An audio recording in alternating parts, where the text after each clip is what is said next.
Alors l'opposition va être très dure, sachant que dans les phases de poule, on affronte le champion du monde, la British Army, et le finaliste de la dernière Coupe du Monde, l'Australie. Donc la poule la plus relevée, avec le Canada en troisième de la poule. Donc ça va être compliqué, mais on a une équipe qui est un peu plus forte que la dernière fois. On est revanchard, que ce soit au niveau du staff, mais surtout au niveau des joueurs. On a la chance et l'opportunité de préparer la Coupe du Monde sur 7 semaines. Une partie à l'école mère du sport militaire, donc l'EIS, une autre partie au CIN, Centre d'instruction navale à Saint-Mandrier, et on finira à Mont-de-Marsan avant de décoller pour l'Angleterre le 4 octobre prochain. On a, pour les phases de poule, on aura 3 matchs. En fonction de notre classement, on basculera en quart de finale si on est qualifié.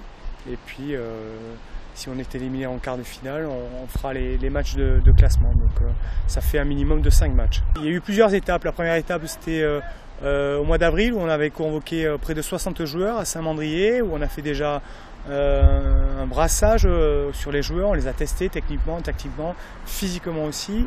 Ensuite au championnat de France militaire qui a eu lieu à Toulon cette année au mois de juin, on a fait une deuxième prospection. Et ensuite le 17 août où on a convoqué pour 15 jours 45 joueurs.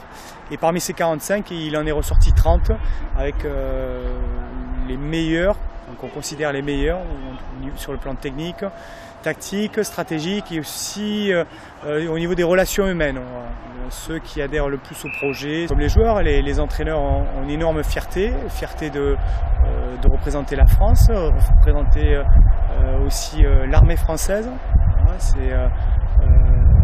c'est quelque chose d'important pour tous les militaires, le patriotisme, la loyauté, les valeurs de combat qui dans notre sport sont un peu plus importantes peut-être qu'ailleurs, je ne sais pas, en tout cas dans les sports collectifs.